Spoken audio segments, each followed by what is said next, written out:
Excellent. So again, thank you everyone for attending our Marketing 25 Adapt and Emerge webinar series, our first webinar of this series. On the panel today, Bubba will be introducing those folks. Bubba is a nickname, but Robert Burns is who you'll see on your screen there. He's our Director of Sales, and he'll be introducing Joe Pamillo, our General Manager, who'll give you a quick state of the state related to Boston 25 and introduce our panelists as well. So this is gonna be a lot of fun. Just wanted to let you know that on here right now, we have over 40 attendees with our 6 panelists. The format for the webinar series is going to be Mike Anderson giving an overview of macro trends and the Plan C related to our current situation in business. Jen Dragon, our creative director, Bubba will be doing this introduction as well. We'll be giving an overview related to creative strategy, and Justin Winnaker with digital tactics. So I'll have Bubba give us a quick introduction here. Thanks, Luke. Welcome, everybody. And again, thank you for joining our Marketing 25 Adapt and Emerge webinar series. This is tape number 1. We have the next 3 Tuesdays set up, and we have more to come.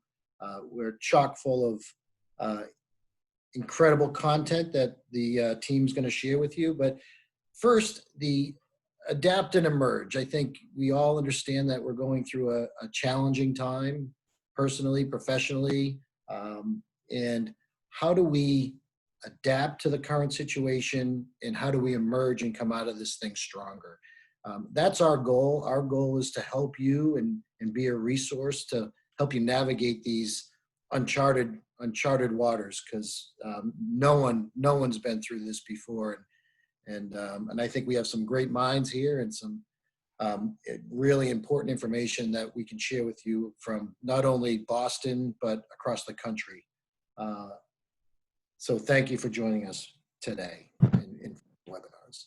I'm going to take a moment and pass it over to Joe for a couple of words, and then I'll introduce our panelists. Thanks, Bubba. And welcome, everyone. And thanks for attending. I know this will be time well spent for you. You know, as someone who operates a business and runs a business, I can relate to what many of you are going through. It's impacted us as well. I had to quickly adjust the plans that we had set for 2020 due to the events, and so are you.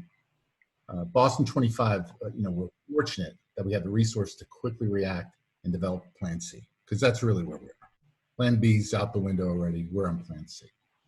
You know, our research, our video and digital production capabilities, and most of all, our talented people in marketing and creative services allowed us to pivot quickly. Those same assets are at your disposal as well. So you invested a great deal in your brand, and you continue to do that. And you're growing your business, but this is a severe speed bump. We want to help you. So our Marketing 25 team is here, and this is just one example of what we can do to help provide information and resources so you continue to grow your business. So with that, let me turn it back to Bubba, and we'll talk soon. Thanks, Joe.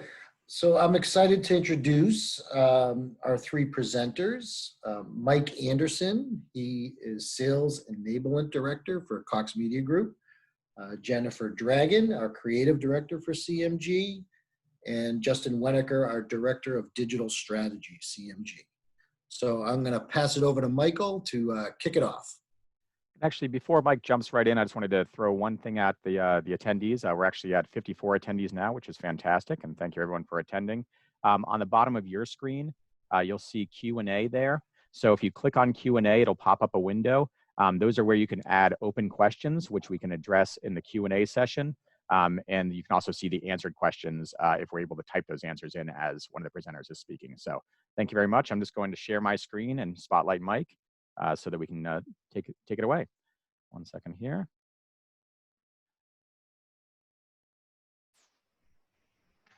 All right, and then Mike, if you don't mind doing the request, perfect.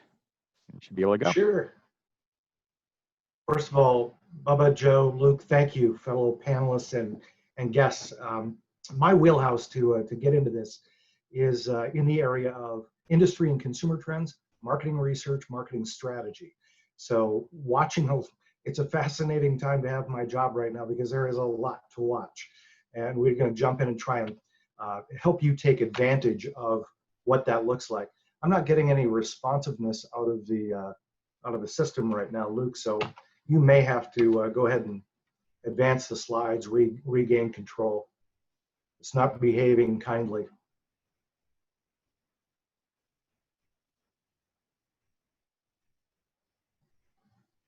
We'll just do it the old-fashioned way, longhand here. I'm going to go ahead and share those slides. I'm not seeing them on my screen, Luke. In show mode. And we'll get there, folks. sorry about that, folks. All right. So here's the idea behind Plan C, as we've coined it. You know, everybody on the line right now understands what a business model is. That's the fundamental structure of a business. It's the vertical that you're in. I'm a restaurant or I'm a car dealership. Each of you also had a business plan, which is the strategic design of and how it's going to fit into that model. Target audience, what's your market service area? What's your P&L projections? So you have a plan. You take it to the bank, to an investor, or just to keep your sanity. The best of you on the line also had some contingency plans. What if Superstorm Sandy or something like it, heaven forbid, hits the New England area, or what if we get a nor'easter, or whatever the case might be. What if I lose a key person or a supply chain? What would I pivot to? What would my contingency be? Go ahead and move forward, Luke, if you don't mind. But the idea behind Plan C is that nobody really had a plan for this, what we're going through right now. Mike Tyson, I'm not a big sports analogy guy, but Mike Tyson has said, everybody has a plan until they get punched in the face. And I think it's fair to say that most of us feel like we've been punched in the face. And certainly if you're in business, you're feeling that way. Plan C wasn't waiting for something like this to happen. Plan that we have to create now in response to business, social, and economic conditions that changed that were not anticipated. These are disruptions that we did not expect. Let's go ahead and dive in, Luke, if you don't mind. So one of the things we're doing, the tools we're looking at to enable doing this wisely. Every night, or now every other night, or every third night, a little less predictable, but you'll hear a White House briefing where Dr. Fauci steps up and says, okay, here's what we think is going to happen with COVID-19. Here's what we think is next. And those numbers are extremely scary. Previously, this is both the images that you're looking at here are images of what we think the consumption of healthcare resources related to COVID-19 are going to look like. The little chart that you see on the top is a kind of a small compressed little spike, and we're going to get behind it by 1st of May. Everything was going to be great. They update this information. This is a working model out of Dr. Chris Murray, University of Washington. He designed the model first because Seattle got hit first, but they update this every night. So it's an interactive model. You can look behind the curtain and see the same data that most of the scientists that we're listening to right now are looking at. And that link's going to be made available to you when this webinar is over. So we'll explain that. The chart on the bottom is how this shifted just in the past 24 hours. There was a second spike that appeared on the US map, and it's broadened out well into May and June. This is a scary thing, but there's a story. It's important that you're paying attention to this locally, not just nationally. The headlines out of New York City, really hard to see over the past 4 weeks. The headlines out of Boston, really hard to hear this week. In New England, you're having a hard week, and we're all thinking about you and watching this with you. But we need to watch this kind of information. Go ahead and jump forward, Luke, on a more local level, because one of the reasons that map on the bottom, which is still the bottom chart here, is U.S. map. The labels fell off in transfer here, but the bottom chart here is the U.S. COVID projection of healthcare resources consumed as we move through time. You can see, if you look really closely there, the markers for May and June, July as we move through. The reason for that second surge on the bottom chart here is because so many states went to an opening mindset this week.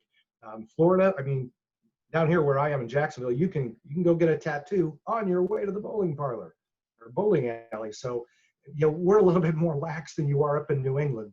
The blue states are demonstrating, I don't care what your politics are, but blue states generally demonstrating a little bit more conservative approach to reopening. but down here, Georgia, Florida, Texas, other more proactive states, that's the reason that the surge got bigger on that bottom chart with the US.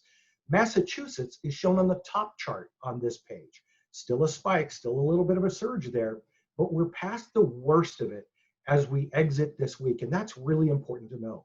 The lines that you're looking at, by the way, the dotted purple line is hospital beds occupied by a coronavirus patient. The blue line is ICU beds occupied by a COVID-19 patient. The constant purple line at the top of the top chart is hospital beds available in Massachusetts. So it doesn't look like we're going to breach our healthcare capacity. So it's not going to look like it has in some of these really scary other markets. We're seeing horrible headlines out of Detroit, New York City, obviously with what they've been through and continue to go through, but it's going to be a different picture locally. So it's really important that you're looking at this in a regional sense and not just the big scary headlines in the Wall Street Journal or New York Times or the Washington Post. And we're going to provide you again with the links to allow you and your associate from Marketing 25, Boston 25, to kind of stay in touch with what conditions on the ground look like. Because right here, if you can see my mouse on the screen, I don't know if you can or not, but halfway down this slope, we're looking at Mother's Day, middle of May. As we get down the slope, we're toward Memorial Weekend, and you can see where June 1st is. So it's going to look different in Massachusetts than it does in other parts of the country or the country as a whole. Go ahead and move forward if you don't mind, Luke. One thing that I would, we're not ignorant to is that we're not only, you can go ahead and fill the slide up here, finish it off. We have to be cognitive of the fact that we don't just have a public health crisis here. We also are headed into an economic crisis, a recession. Advance one more time. I want you to think about this because we don't have the privilege of just having one or the other. We're going to have both. But you can't afford to wait until we get over onto the right-hand side of this chart and everything is just okay again. You have to get proactive. You have a business to run. You have leases on vehicles. You have rent on buildings. You have minimum revenue standards you have got to hit in order to remain a viable business. So we also want to watch the economy as all of this is going on. And I think I advocate for kind of catching the top of that wave and surfing it on the public health side. And then as soon as we see any signs of life, kind of jump into it early on the economic side. And this, again, is a thing that you cannot afford to watch just on a nationwide level. You're going to see lots of very scary headlines about unemployment, about all the things that go along with a recession. We had 26 million people unemployed as of last week, 3.8 million that were added last week, 4.8% contraction in the economy first quarter. We will have a contraction second quarter. So for all intents and purposes, we're in a recession. But how are you going to respond to it? That's what's important. Go ahead and jump forward, if you don't mind, Luke. This is how you're going to figure out how does this impact us more locally. These are the most important things I think I watch as a trend watcher, as a research person, as a marketing strategist. The unemployment rate is critical. When we get done today, we're going to share links to all of the sources that you're seeing on the page here and a few more. I want you to look at not just the national unemployment rate. That's going to get very scary. But it's not the national number that matters. It's Massachusetts. You think about this. If you were in Orlando, where so much of the economy is built on tourism, which is just taking a beating right now, or if you were in Houston, Texas, where so much of the economy is built on exclusively petroleum right now, and the economy is going to take a beating. You're not. You're in New England. You have education. You have healthcare. Not far from you, you have manufacturing, right in your own backyard. You have so much more of a diversified economy. You got to make sure you're paying attention to what's going on with Massachusetts unemployment. Also, we're watching home values. That's what's going to distinguish this from the Great Recession. Home values are still really strong. We'll give you a link to help you watch that. Plus interest rates, plus consumer confidence. Interest rates are still, right to the bone, and they're going to hang there for a while until we get things moving again. Consumer confidence, you're going to see another dramatic drop. We saw one in March. You're going to see another one in April. But we had a lot of room to give. If you look at where consumer confidence is, which I'm showing you a snapshot of it on the bottom right-hand side, but that blue line, when you open this up full screen, to show you that if you think about where we were in January, you'd have had to go before 9/11 to find consumer confidence as high as it was. So we had some ground to give there. That's important to know. Go ahead, Luke, and we'll move forward. This is just a list of the things that we're going to provide you with. There'll be hot links on a one-sheet PDF, so you can just open it up and look at our sources. We're just going to share our sources with you so you can keep an eye on this and we can watch it with you to make sure we understand we're doing the right things at the right times. Go ahead and move forward, Luke, if you don't mind. Now let's jump into really quickly right past this slide and get into talking a little bit about marketing strategy. Here's the point that we want to make here is that we have a situation going on that deserves visiting your marketing strategy. What got you where you are right now is not going to get you where you wish to go. The landscape has fundamentally changed in many ways. And we need to think about who it is your target consumer is now, because they could be a different person than they were a while back. And what do they buy when they buy the thing you sell? So this is the essence of building just a smart, basic marketing strategy. Keep it simple. You know, advertising people love to talk about just age, income, education, occupation, but you have to go deeper than that now. What do they do for a living? What stresses them out? What's their family composition look like? You're going to see different emerging audiences that you need to appeal to that matter more now. There's going to be parts of your former target market that are not as important right now because they don't have as much capacity to spend. Go ahead and move forward, if you don't mind, Luke. Thank you. Next thing, that once you understand who it is you want, who's your target, next thing to ask is, what do they want? We know who you want. What do those people want? You've heard the phrase, nobody buys a drill. What people really buy is lots of little holes. That's really important right now because the benefits I seek when I'm making a purchase now are fundamentally different than they were 6 months ago. You know, if you're a grocery store, just as an example, 6 months ago, I wanted a grocery cart that was stacked, packed full, and cheap. Now I want to know, do you deliver? Did you sanitize the carts before they ever hit the corral in the parking lot? Did you sanitize them again before I walked into the store? Do you have a face mask waiting for me? Is it sanitary and safe? That's a thing that we weren't even thinking about so much 6 months ago. So who do you want? What do they want? And then the next question you have to ask, go ahead, is when you think of who you want and what they want, the question becomes, where else can they go to get it? I know we don't have a lot of grocers, you know, on the call today. That's not the point. But think of the options people have when they're buying any product or service. It's almost stunning. And now we've figured out workarounds. So, you know, groceries, I might not even be thinking about going to. Now Instacart is a competitor that you didn't even think about a whole lot 6 months ago. Carvana was a pipe dream to a lot of dealerships a while back. Now everybody's in the business of a test drive from home. So when you think about who you compete with, it may not just be somebody down the road that looks like you do. It may be alternatives the consumer is considering now they weren't even thinking about before. So that's important. So go ahead, Luke. Once we know who you want, what they want, and where else they can go get it, where else, what are the other alternatives they consider that would solve the problem they seek to solve or deliver the benefit that they want? The next question becomes, when you think about your business, how do you stand out? So let's go there, Luke. What I mean by that is, what is your special ingredient, your unique selling proposition? What's the value? How do you add value to the consumer's life? And this doesn't matter if you're in healthcare, if you're in retail, if you're in law, financial services, it really just doesn't matter.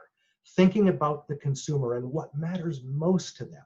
How do you deliver on that benefit or those sets of benefits in a way that nobody else does? And it doesn't matter what you're proud of. You know, in business for 50 years, that's nice, but nobody Google searches, I want an RV company that's been selling campers for 50 years. They're looking for an experience with their family. They're looking for a value proposition that enhances their life. Identify that and make sure in your messaging and your marketing, that is the focal point. That's the thing that matters.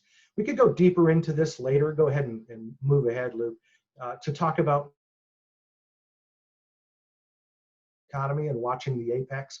And then why do people buy? Baking this into creative messages that cut through, that are remembered, that are valued by your consumer.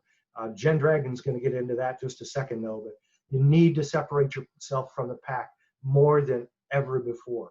You can't just be a contender. So few people now are getting in the car and driving around New England on Saturday all day, considering all their options that they could check into for a landscaping company. So much of that consideration process is now happening at arm's length. I don't want to go all over the place. In Massachusetts at the moment, I can't. So I got so much of this consideration process is happening arm's length, on air, online. Your messaging has to work well. You'll be left at the end of the session here also with a worksheet that helps you walk through this process. It only takes a few minutes to learn this. It takes years to master it and do it really well. There's kind of a deeper science to it, but Luke and the team at Marketing 25 are going to have materials to help you walk through this for your company and apply it to the way you do the things you do. So Luke, I think that kind of wraps me up. We can jump up to Jen Dragon's first slide and kind of just kick around what that messaging looks like as you try to adapt, emerge, and re-engage. And I'm going to kick it over to Jen, who is one of the best at actually building out the messages that we're talking about. Well, I thank you, Mike. And yeah, I mean, what a time we're in. I don't need to tell you guys, right? But let's take a look. Oh, we're going to take a look in just a minute. Okay, here we go. Let me see if I can take control. All right. Now, who's ready for the grand reopening? We all are. Listen, this has been tough on all of us. My roots are about 6 inches long right now. I cannot wait to rejoin the world as I formerly knew it to be, right? But if you go ahead and go to the next slide, please. The fact of the matter is, this is not going to be an on-off switch situation. God, I wish it could be, right? So that we could go right back to the way we've known it. But what's gone on here runs very, very deep. I mean, it's gotten into the psyches of a lot of us. It's changed the way we think about things. It's changed the things we need. Coming at this from a consumer point of view, to Mike's point, I'm engaging with services that I did not prior to this. And what helps is to realize where you fit in and what you can offer for people specifically right now for what they're dealing with. So let's go to the next slide. You can see here, it's just a visual to point out what we all know, okay? This is not a black to white situation. There's a lot of gray area in between. This situation is evolving all the time, and so should your messaging. Take it from me, I am in Georgia, where on Monday we were on complete lockdown, and on Friday I could get a tattoo and a massage, right? So I mean, having those messages on the ready, thinking ahead and backwards in some cases, and we'll take a look at that, really will set you up to be in a good place regardless of where the winds of this situation will blow us. So let's look at the next one. So it's really tough, right? I mean, there used to be things we could rely on. Let's go to how good your reviews are. Let's go to the sale that you're having. Today, it's a little bit different. So what does it really mean for your messaging? Well, first thing to do is think about less like an ad campaign and more like a communication strategy. You have several means to do that, including your advertising. But I specialize in digital creative, and that's what we're going to look at today, just to see some examples. But understand, this is something that needs to be reflected in all of your advertising, plus other sources. So let's take a look at the first group here. So the first one, okay, I broke this down to essential businesses and non-essential businesses. And you may or may not be in these particular industries, but I think there are learnings to be taken from it as a whole that apply to everyone and anyone that is owning a business right now. So Reliable Heating and Air, that is a plumbing, electrical, and kind of home performance team here in Atlanta. They're a very big, well-respected outfit. Now, this is a pre-outbreak ad. So you see all of those people, crowded together, that big group of people, serving Metro Atlanta since 1978. Perfect. I feel like you've been around a long time. The old me would have gone, oh, look at that huge team. That must mean I can get service early. Maybe, because they do so much business, maybe I can get a better price than somewhere else. And on and on. It totally worked a few months ago. But now that I look at that, I go, for God's sakes, I hope nobody sneezes. You know, I mean, suddenly we find ourselves in a situation where these images that were so perfect and told a certain story before tell a totally different story now. So be cautious of that. So the next step we came to is that shelter in place began. You know, we were all kind of scrambling around going, what does this mean? Do I die of COVID? Is it on my grocery? There were so many unanswered questions. But the one thing we knew was that it can be passed from one person to the other. And so right out of the gate, at that moment, what Reliable did is they hit the streets with a message saying, hey, we're essential, we are open, but keeping your family safe is our top priority. And by the way, keeping our family safe is part of that. Customers wanted to know that you were not only thinking about them and their safety, but also the safety of your employees too. It kind of is that goodwill message. But then time went on. We started to see the side effects. So Mike mentioned emerging characteristics, okay? I don't know how many of you are parents that are watching, but suddenly parents had become full-time teachers, and if they worked, that was their second job. So situations in households became different. Not only that, we all know that there are financial hardships that came along with this. Suddenly people couldn't go to work. So Reliable decided to pivot in this way, not backing off at all on that CDC guideline tagline there at the bottom. You definitely still wanted to keep that message, and you will continue to want to keep that message for a very long time. But suddenly, as a service to their customers, they decided to waive all service fees. You know, there's a lot of messaging out there that is very general. We're here for you. Well, how are you here for me? Reliable answered that by saying, we're here for you, understanding you're in a tough spot right now. Many of you are struggling. And for that reason, we're going to waive all of our service fees at this time. Now, this one is thinking ahead. Okay, we're not quite here yet, but it is planning for when that reopening kind of happens in our slow return to normal. Suddenly, we're talking about home lighting services. Probably not something people are jumping all over right now as we are kind of in that shelter in place continues spot.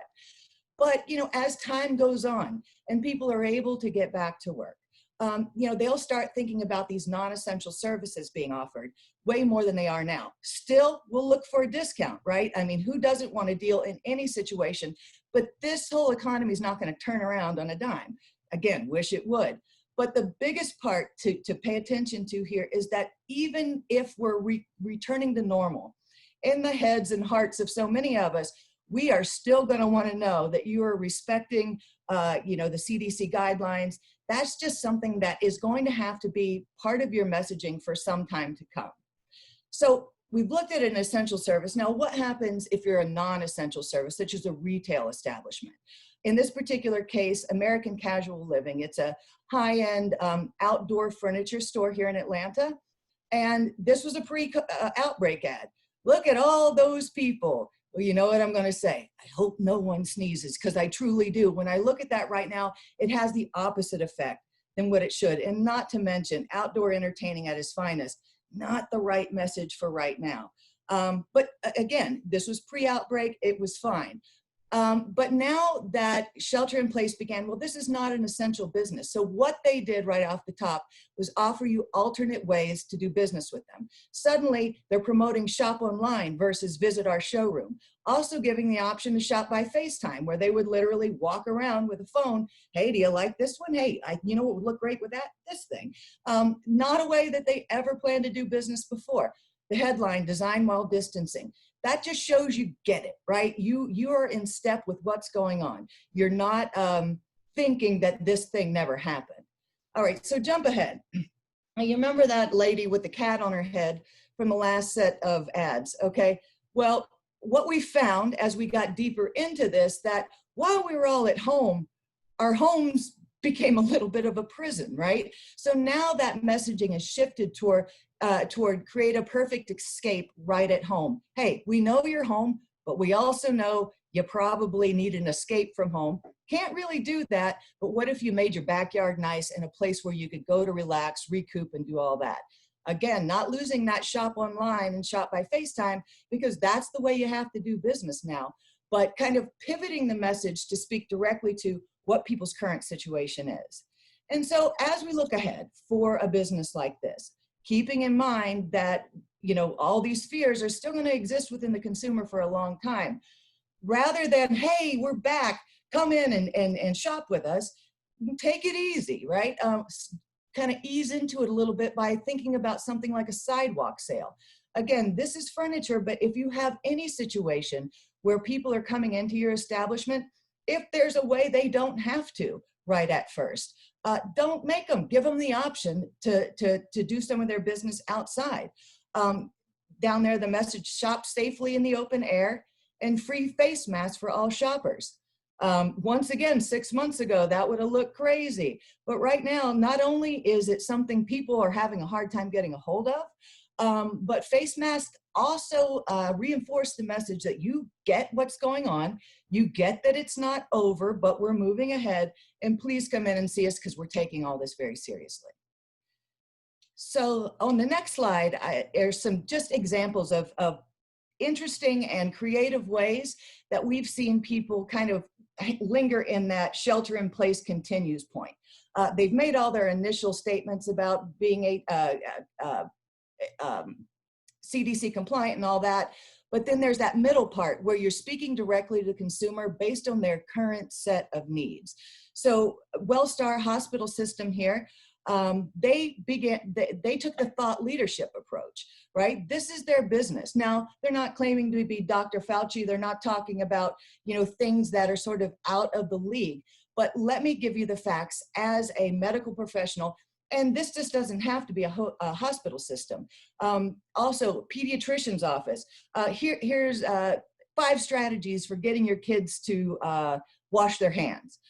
Things like that. Wherever you fit into the spectrum through the lens of what's going on right now is the best place to focus your message while maintaining safety at all times. Half-off fence delivery. So Fence Outlet is a company who puts up fences, as you might imagine. But because of what's going on, they realized they might want to pivot a little bit. So the actual copy of this is downtime, put a fence up. So they realized people had extra time and maybe not so keen on people coming into their space right now. So they offered a fence in a box where they'll come and drop off everything you need to build a fence, offer, you know, assistance over the phone if you get into a bind, but suddenly you can do it yourself and you don't even have to have us in your house. From a financial perspective, oh my goodness, what a nightmare if you know, you're just reaching retirement age as the whole stock market goes through the bottom, right? I mean, that's a very specialized group of people, but for those people, this is really important right now. So this guy pivoted his message to talk about specifically that. And lastly, and I love this one, and this, you know, any kind of events or shows or entertainment kind of things where it's just absolutely out of the question to have people at your establishment right now, finding ways to connect with people, still giving them the content that they came to you for in person. This is a place called Gatorland, and guess what they have? Gators. That's right. So they've started this Facebook thing every day, 10 a.m., where you can still interact with the Gators, learn about the Gators, kind of a little piece of what you would have gotten had you been able to be there. But again, directly speaking to, we get what you're going through, but that doesn't mean that you have to be Gatorless at this time. Who would want that? So if you'd move on to the next slide. Like I mentioned before, what we looked at is, you know, we're primarily digital examples because that's where my expertise lies. But the fact of the matter is that has to be reflected in your other kind of media as well, whether that be your on-air ads or your audio ads, even print, and down to if you have a storefront, repeat that message. You know, for example, if I were to see just that digital ad that was really clear that CDC guidelines were going to be followed if I called you Reliable Heating and Air to come fix my air conditioner, but then I went to your website to schedule an appointment and you didn't say that, then I'd go, oh gosh, you know, did they mean that? Was it that an old ad? Gosh, I hope that's still happening. And P.S., if Reliable's competitor had that front and center as I was going to schedule, I'd have way more confidence in that. So, you know, extending those messages to your storefront, please social distance as you walk in. That last bit of confidence to give people before they walk in your store, reminding them you're taking this very seriously. So with that in mind, I want to leave you with 3 things to do today. Audit the creative, and hope, you know, some of you have already done this. Hopefully all of you have done this, but just because it can work against you in such a negative way, it's worth going back, taking a look, and understand if what you're currently running has a group of people, you know, or any other thing that just isn't kosher anymore. Make sure that is all stopped and replaced with something else. Number 2, think about where you are at each phase. You know, in that first phase, and you know, if you didn't think about it before, you skipped over that phase, I'd encourage you to go back and be very clear about where you are. If we're talking about shelter in place starts, we're past that now, or we hope we're past that now, but it's really important to have that clearly solidified in your head where you belong as a business in each one of those categories. And, you know, to Mike's earlier point and what we looked at, this is completely in line with where your customers are. Are they trying to homeschool? Are they worried about this or that? You know your community best. What are they worried about? And you can talk to them and find out, figure out what's working. And then finally, you know, buckle your seatbelt and be prepared to pivot. I mean, we all want this to keep moving forward and get back to that normal as soon as possible. But this is a fluid situation, right? And it's charged. I don't have to tell any of you that. In Georgia right now, you know, it's not unthinkable to think that we will lock down again before this is all over with. We're not having the best luck with this. And if so, you as a business can go back to that first set of ads where you just have to focus on pure safety and putting that message out there. So as the situation moves around, so too can your messages if you have thought those through. So thank you guys, and I am going to pass this off to Justin. Awesome. Thank you, Jen. Thank you, Mike. You guys did a great job. I hate going last because of that, but I will, I'll let Luke drive here, but I'm going to start off with just repeating something I heard Mike say that stuck with me, which is that you need to separate yourself now more than ever, and you can't just be a contender. Some of the things that I'm going to talk about are things that may have already been a part of your marketing plan, or they maybe haven't. And if they are, they may need to be a bigger focus than they have in the past. And if they're not, it's a good time to start considering these as solutions because they're more important now than they've ever been before. Next slide, Luke. So content first search is what we're going to start off with. So there's some stats for it. I'm going to focus on the last one, but 70% of searches now have 3 keyword phrases or more. That means that people are searching more questions. There's just longer searches going into the search engine. And that means that people are looking for more specific information. So there's less people searching bariatric surgeon Boston, and there's more people searching what is the right procedure for me between lap band and another one. So there's more of those that are happening than ever before. And how do we take advantage of that? And what does that really mean for us? If you can go to the next slide, Luke. So why is this happening? You see Alexa there. Alexa is a big part of it. Voice search, it is less common for people to search into Alexa. It is less common for them to say something like bariatric surgeon Boston or car dealership near me. And it is more common for them to ask which Nissan gets the best gas mileage. So that voice search is dramatically changing the way that people are doing searches. You can also see the amount of search engines. You know, we used to Google's a verb. We used to really only talk about search as Google, but you can see just the logos there that there are so many places for people to go and search for things. And some of those have different search environments, and those have created these longer tail searches. So next slide there, Luke. I also want to call out something that also should change your search strategy a little bit. If you notice, you know, back a ways back, you would type in travel planning into Google, and what would come back is more like what you see on the left there, a series of websites that you could click on that have optimized their websites to appear for that term. Now you're seeing Google give you the answer right there on the search engine results page. They're choosing a website that they think best answers the search query, and they're featuring it right there before you ever have to scroll your finger. And that's really important, and we'll talk about that a little bit more. Next slide there. So what we're going to talk about is that content first approach to SEO and why it's better for your business. What it really is there is tons of questions being asked into the search engines, more than ever before, and we need to be using the content we put on our website to answer their questions. One, because that's a good customer experience. We're giving our customers a better experience. And two, because Google, who only cares about your customer, does not care about you as an advertiser near as much as they care about your customer who's searching. That's what they want to see as well.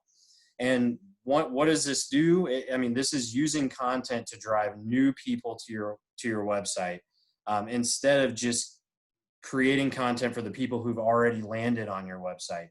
So if you're someone who's familiar with Google Analytics, there's a stat in there that says the entry point into your site. And for many of us who maybe spend in TV and radio, we see that usually that's our homepage. If you've got a really effective content marketing strategy, you're seeing your blog or your content hub drive new people into the site. And that's really, really important, and is going to become more and more important. Next one there. This is something that, some of you might be saying, well, I don't know if that's me or not. I don't really know if this is working or not. We'd let you know that there are a lot of tools out there. Some of them are paid, some of them are free, that will give you some of this information. If you look at the one on the right there, it will show you, how your website has been ranking over the last year, whether that's gone up, that's gone down. There are tools like Ahrefs, which will, and this is a paid tool you can certainly get with Luke and the Boston 25 team. We pay for that service, so we can do that for you at no cost. It will evaluate the content on your site, tell you if you're missing some opportunities. Hey, it looks like people are searching for this. I don't find this anywhere on your website. And that's more valuable than ever as well, because there's more questions being asked. Next one. All right. So we're kind of calling this SEO 2.0. SEO 1.0 was really, us and our customers were really focused on technical errors on the back end of the site, going and fixing those so that Google says, hey, or so you say to Google, hey, my site's in perfect condition for you to rank me on your search engine results page. SEO 2.0 is really, it's about content, and it's long tail keywords, meaning 3 or more phrases for things that might not have near as many searches. But you're able to rank for them a lot faster because you're not competing with every single person trying to do the exact same thing. A little bit on our strategy. It's comprised of content marketing. Oh, that's all right. Yeah, there you go. That goes into it. So content marketing, keyword research now is on what are the most frequently asked questions. So we have technology that will tell us, down to the zip code level, what the most asked questions are in that zip code. So that instead of in the past where you might have been responsible to come up with blog topics, your SEO company might have said, hey, tell us what we should write about, and you've provided them that feedback. Now it should really about, well, what are my customers asking for? That's what my content strategy really needs to be. Google does something now where if you ask a question into the search engine, it will tell you, hey, people are also asking these questions. That can be a great, guide to some content that needs to be written, because that's, the most, it's whatever they ask the second most is the thing that you'll see on that Google people also ask. These are some best practices I won't get into at the bottom there, but we'll send, you'll have access to this after. So technical optimization is not gone away. This is the point of this slide, is to say it's not that, hey, now all that matters is content. You still got to do your due diligence. Google still is not going to rank a site that is very slow If you're not familiar with Google Site Speed Test, that's literally all you have to type into Google is Google Site Speed Test. Go put your website in there, see what score Google gives you. Those things are not any less important. They just are now. There's also a second player here in content that's been around for a while, but is becoming more and more of a player. And I'll just add one little thing to that. Content is also what helps you get relevant backlinks, people that will refer traffic to your website. So it's not just that content itself will bring people into the site. It will also help a website in your space. Let's say if you're a bathroom remodeler, Houzz would be a great, if you're Houzz would be a great backlink to get. If you're putting out great content, you're more likely to get that backlink from Houzz that will send a lot of traffic your way. The other thing that hasn't gone away and is still important is location management, making sure that your name, address, and phone number are the same across all the different websites out there, and reputation management, monitoring reviews, and using technology to generate new reviews. If you're someone who hasn't gotten onto this yet and you're looking at a competitor who you think is, you know, relatively the same size as you, and you say, I've got 20 reviews and they've got 300, it's likely that they're using technology to generate those reviews. And if you're saying, how do they get in 4.8 stars? You know, I mean, who can do that? It's because the technology that they're probably using, that we use ourselves for our customers, allows you to put mechanisms in place that encourage people to give reviews when they have a positive experience, and encourage them when they have a negative experience to reach out directly to you as opposed to going and leaving a bad review. So those things are still incredibly important. Moving on to the next slide there, Luke. Looks like a squirrel. There you go. All right, conversion rate optimization. This is, so moving on from SEO into a second service that should be a big part of what you're doing right now. It's making your website more effective. Basically, what you're trying to do is, right, what you've always been trying to do, is turn people who visit your website into leads. Conversion rate optimization is simply the act of helping you do that even better. I love this stat here. For every $92 that most of us are spending on getting people to our website, we're only spending $1 on converting them. And I've talked to a lot of business owners that say, I'm spending $0 on converting them. The average, you know, right now I'm putting some statistics about e-commerce. That's not, that's just, you know, people buying through your website, which is happening more now than ever. That average rate is 2.04%. I put some different categories along the right-hand side there that some of you may fall into. I would just tell you this: it has never been more important to turn a visitor into a lead. Maximizing your conversion rate is at its all-time high, because you've paid for all of those people to get into your website. It makes sense to spend a little bit of money to make sure that they turn into that lead. So this is think user experience. This is a lot about user experience. So let's increase the actions that people are taking on your website. What CRO really is it helps you figure out why people aren't doing the things that you want them to do on your site. It's a very systematic approach of improving the website. What it literally is creating an alternate version of the website that we believe might perform better. Hey, you've got a big red button on the left-hand side of the page. Let's make it green and move it over to the right. We think if we did that, hey, your phone number is a little hard to read there. We think if we increase the size, there's reasons that a lot of those things have been done in the past. And what CRO allows you to do is to guess, to hypothesize what you think might be better. And the beauty of it is that you get really great customer insights. It's one of the best return on investments you could ever do. If your website converts at 4%, and that's $10 million to you, and you get it to 5%, you're at 12.5. I'm not that good at math, but I think it was 12.5 million or something. I already forgot the numbers I said, but it's an incredible rate of return. And then if you can head to the next one, website audit. This is something that, that is not done often enough.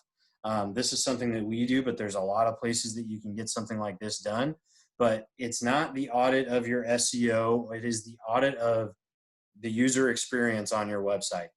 You guys are doing a great job. Many of us are doing a great job in generating the traffic. but let's convert those into sales. So we need to be regularly auditing our website.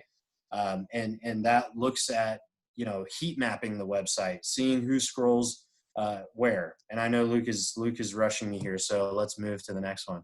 A real just quick thing on this is that A/B testing, you need to run a test for 3 months. So when I said you're going to create an alternate version, for most of us, that means that we need to be prepared to run that test for a few months, and taking in to context environmental factors. I'll move to the next one there, Luke. All right, I'm going to breeze through this really, really fast, but businesses are sitting on a ton of data. How do we make that data actionable?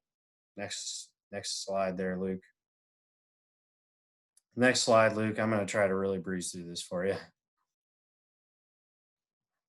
All right, so what we found by talking to our customers is that many of us still have some big pain points in knowing what's working. I'm paying for all of these things. I'm not exactly sure which of them are really working.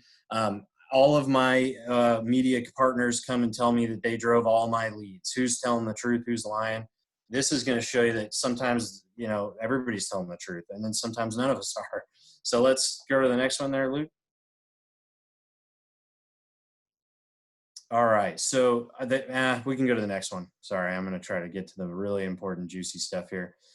What people want in understanding, well, it's all right. Can you go back one?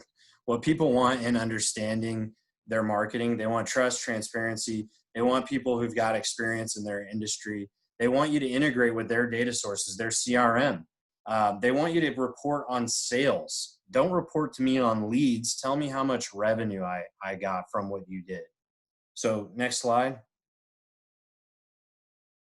So without reading all of this, imagine a state where you log into a dashboard, someone buys a car off the lot, and you look at a dashboard that says, Facebook spent $9,000, made $40,000. Radio spent $7,000, made $90,000. Google, so on and so forth. That's what this literally can do for you. As long as you and us decide on an attribution model that you believe in, that's what this can literally do. So I'm going to skip everything else because I know we're running out of time here, but I wanted to get that picture across. Some of these things that you're seeing on the screen right now might be things that you felt in the past. This is a study we did with our own customers, people, what they gave us, and what we came up with is the dashboard that I just said, amongst a bunch of other things, but that is the crux of it. So I will kick it back over to Luke because I think we might have some Q&A here. Excellent. Well, thank you all very much. And huge thank you to the attendees as well. We still have 51 attendees in our Q&A session here, so that's fantastic. I'm glad you were all a part of that presentation, and thank you very much to our panelists. I'm going to jump right into it, and actually, 1 second here. Oops. Just going to grab a couple questions that have come through.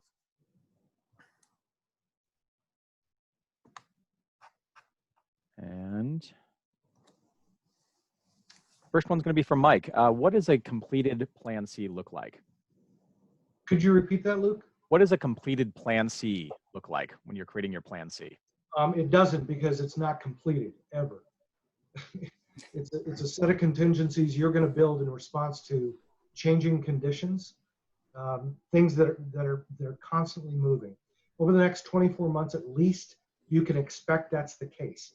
So by Plan C, I think you should put together a plan that says, okay, I think I'm ready to start when, and then just monitor the apex, monitor the economy, monitor what kind of things people are talking about in your community, and be ready to get that in place, but then keep planning.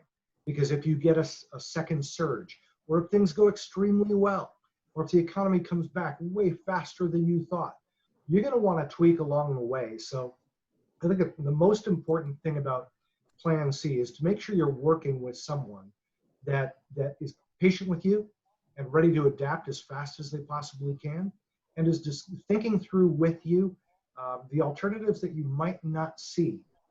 Here's what, the things that we ought to be thinking about that could be just over the horizon or just around the corner, and be ready to respond. I don't think there is a finished Plan C. I think this has taught us that it's time to be ready for anything. Excellent. Thank you, Mike. And just so you know, for the folks that are attending as well, too, you're able to raise your hand, and then I can call on you, and I can allow you to have a audio question as well, too, if you'd like to use that feature. Jen, how can a local business stand out in a professional way with so many COVID messages sounding the same?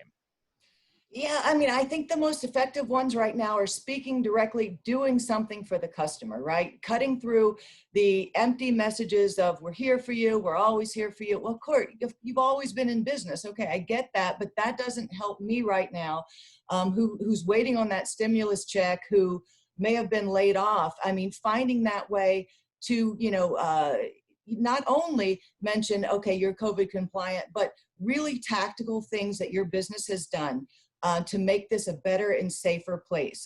If it's a discount, if it is curbside, specifics are what sets messages apart from the generalities that we're hearing so often in so many ads right now. Thank you, Jen. And Justin, you mentioned this briefly, but what is quality score and why is it important? Yeah, so quality score is a score that Google gives you on how relevant your ad is to the page you're driving people to. So one of the good things about SEO is you're creating new pages all the time that are being placed on your website. And then the way you can capitalize on that from a paid search perspective is if you start driving people to, those might be ads that you've been paying for forever, but now that you have pages that are really relevant to that search, you can start sending people there. You'll see the score that Google gives you, which is a score of 1 to 10. You'll see that start to go up. And then as that goes up, you're going to get a cheaper cost per click from Google. Excellent. And I'll throw out a group question here. This one's probably a tough one to actually give a full comprehensive answer to, but how can businesses best plan for the future with so many potential scenarios to be wary of? Anyone want to try to take that one? Luke, I'm going to ask you to repeat that one more time. Sorry. How can businesses best plan for the future with so many different potential scenarios to be wary of? I'll kick that off. I'm sure that Justin and Jen both have something to say, but we get distracted with process. I run a blank store. I run a blank shop. I run this consulting firm or this law firm, or there's a set of things. I move widgets. Don't be so married to process that you forget your purpose. You win when you're serving a need that a consumer has, that whoever your customer is, whether it's a patient, whether it's a plaintiff, whether it's a car owner, a car buyer, focus on what their needs are. If you're focused on that, everything else you should be doing will fall into place. It'll occur to you. Be responsive, and things will start to happen for you. Put process over purpose. That's where companies waste time and money. So focus on your purpose, not your process. Good question. Luke, you're on mute there. Thank you. Appreciate that. I was trying to respond via typing, didn't want to distract anyone. But so another group question that came through is, what does the panel think about risks and liabilities for medical practices? Sorry, I froze out there, but I think you said, what do we think about risks and liabilities? For medical practices specifically is this question. For medical practices. Yeah, that's a good question. I think right now in Dallas, so I'm in Dallas, and I know I was speaking yesterday with a bariatric surgeon. That's why that was fresh in my brain, that is now allowed to open up practice and, has been for, I think, over a week now, and has yet to receive a phone call. So I know that there's a lot of, well, I guess that's not really the question though, risks and liabilities. I'm stuck there. Mike might be a better person to answer that one. Yeah, risk and liability, that's a question for a law firm, and I'm not, it sounds like to me, and I wouldn't want to too deeply, but I would just say assess them from the consumer's point of view. I had, like you're thinking about bariatrics or a company that you're working with, Justin, I have a couple issues with my legs, and I was in process when all this hit the fan, and all of a sudden they put the brakes on those procedures because all elective procedures were suspended. Yep. So we could preserve PPEs and all that good stuff. Well, in Florida, we're beyond that now, and clinics are open again. And the thing is, it depends on the kind of healthcare practice you are. I mean, if I'm worried about some liabilities. I'm frozen. Mike might have froze there for a moment, but I'll jump to a question for Jen. Jen, we used to live in a world of trying to create the most stimulating or arresting images. Are we going to move towards more copy-based advertising in order to tell a more in-depth story? Well, I think anytime you can do both, you know, it's better. You know, from a digital ad only perspective, you know, the fact of the matter is it's the imagery that gets the attention, right? When you see that mom with the cat in her head, you go, oh my God, whatever she's up to, I'm up to, so let me pay attention to the rest of the ad. Digital advertising has always been about, you know, doing your message in the most concise way possible, and that's not going to change. But I certainly won't downplay the importance of imagery, because again, that's what's going to get your first instinct. Here's the other thing though. Don't feel like you have to lay out, okay, so when we walk in, we're going to put on booties on our shoes and masks on our face and we'll stay. You don't have to do all that. We're following CDC guidelines. Read more, and then have that place on your website that kind of backs up what that ad kind of started. So, you know, I would say stick with your images, keep your ads as light as possible in terms of copy, but making sure you're hitting all the key points and linking off if that's what it takes to get the whole story told. Thank you. And we're coming right up on the at 2 o'clock here. So I'll have the last question. Actually, this one's for Bubba. What is your opinion on sports, and is this the best place for clients' money? With every penny counting, this is a very expensive property and everything is still unknown. Well, I would say, the unknown of sports and the future of it, whether there's fans or not, when they start broadcasting, I think it's a valuable audience. We have plenty of sports franchises that we sell on our network and our station. But I would say in the moment, right now, the most important audience you can reach, and we're seeing it across all of our local news time periods, it's the highest it's ever been, the highest engagement and viewership, both on our linear broadcast and our live stream. So right now, as you're talking about creative, and as Jen mentioned creative, marrying that broadcast sight, sound, emotion with your digital ads, they have to be consistent. And I think, you know, right now, local news, it's at the highest it's been in years, if not ever. So I would say right now, I would stick with local news because of that engagement and that increase in audience, but then pivot when it comes to when we get more direction on where sports goes. But again, you're trying to reach eyeballs and you're trying to reach consumers. So I think really the messaging be, you know, multimedia, whether it's TV, video, and digital, should work together. Excellent. Well, that wraps it up for us. So I just wanted to say thank you so much to our panelists. That was fantastic. Went pretty well, technically. Pretty happy about it. Thank you. And thank you so very much to our attendees. That's amazing that you were able to join us for this. Thank you very much. We'll also have this on demand for anyone that isn't able to join us live. So we'll send out that link as well. And then there's a number of account executives on our team that will be able to reach out to you with that, as well as what Mike had mentioned with his information and his forms that he had for building out your marketing for you. So on that, thanks everybody, and hope to see you next Tuesday and the following Tuesday. Please use that same registration link, sign up for the next two, and also tell your friends. It's going to be great. So Thanks, Luke. Everybody. Thank you. Bye, everyone.